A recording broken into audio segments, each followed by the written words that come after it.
My name is Bill. Most people know me as Napoleon, a former member of the Tupac Outlawz. In my short life, man, I experienced a lot of things out there. Flown on private jets, albums that sold over 40 million copies worldwide, shootouts, street fights, club fights, whatever you name it, been there, done that. Man, I experienced the ups and downs of this fast life. So I want to share with you my story. This Napoleon, life of an outlaw.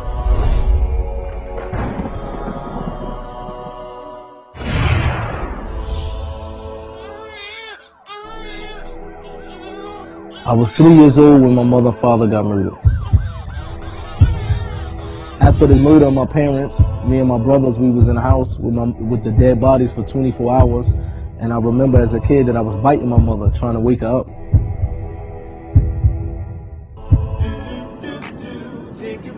I grew up in the house with my grandparents after the death of my mother and father. So whatever I would see out on the block, drug dealing or whatever, I would go in my room and I would write a song out of it.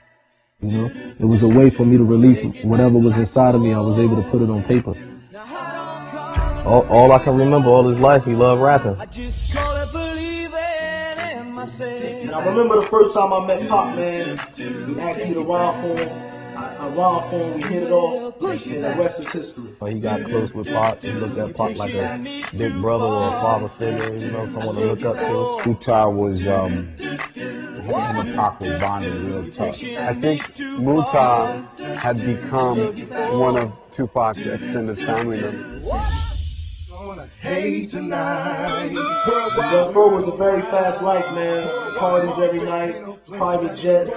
We was living like kings. There was a certain amount of arrogance they all had during that time because they were on cloud nine. But I never expected to end that type of life. I never expected that life would come to an end so drastically and so soon. There's gonna be some stuff you're gonna see that's gonna make it hard to smile in the future. Yasmin called Gaddafi's mother and said Tupac just got shot. I couldn't believe it, you know what I mean? And you know, but the first thing that I said in my head, well, he got shot 5 times before. He's gonna take this, come out, do records, sell millions of records again. But when I actually saw him in a hospital bed, to me, I knew for right there that it didn't look like he was gonna make it. You know, and Pac loved him, and them two was bonding. So I know it affected him real hard. Once again, Tupac Shakur dead at the age of 25. It was a time when I was in the music industry and I had 3 houses at one time. Money was coming in, but I didn't have inner happiness, you know what I mean? I didn't have happiness inside of me. So I knew that it had to be something else out there that could bring happiness besides money, jewelry, cars, and fame. Because once you get to a certain level, you start searching. And what I did is I turned to experiment different drugs, and I turned to drinking alcohol real heavy. He was always liquored up. He was always liquored up and smoking weed. I seen him wild out with the girls, wild out drinking alcohol, getting drunk, fighting. And I happened to one day be in a recording studio, and I was very intoxicated. And I got into a fight with my little brother, and it got to the point where I almost probably killed my little brother. Hurt him so much that he had to go to the hospital and get staples in his head. There happened to be a Muslim brother who was in the parking lot, and he broke the fight up. He calmed me down. He came and spoke to me. I said, imagine tomorrow waking up sober and realizing that you killed your brother. How would you feel about that? He was asking me to come to the masjid, and for a while I was ignoring him. And when I first went up there, I remember I went up there deep, about 20 or 30 boys with me. And I went there expecting that it's just going to be like how I roll everywhere else with a posse of crew and we just going to hang out. But when I went there, that's when I seen something different that basically inclined me towards to want to know more about what these people was upon. That's what changed my life ever since then.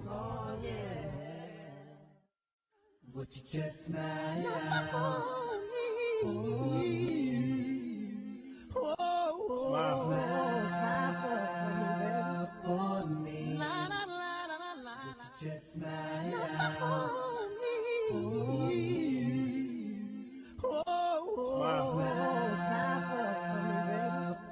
me. la la la la la la la la la la la.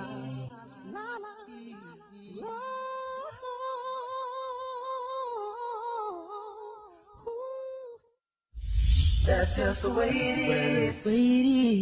Yeah. Things will never be. He got an awakening.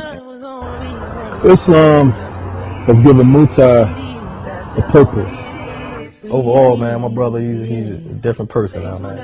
I think Napoleon has changed in a way where it's beneficial to the children, beneficial to himself, to his family, and to his friends. But when I looked at him, he definitely inspired me to want to, give back to the youth and give back to the community in a way, saying that the Islam only offers you. He had a lot of potential, but he also had a lot of anger and unresolved issues that I think Islam probably gave him solace and peace. Muta is a good brother, and personally, I'm striving to be more like him. Napoleon, Allah reward you, bro. You're a good dude.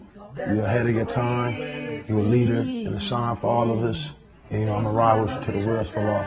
Where's your little homie, your little big H. Ryder. Salam alaikum. Things will never be the same. They're never gonna be the same. Yeah. That's just the way it is. Oh, yeah.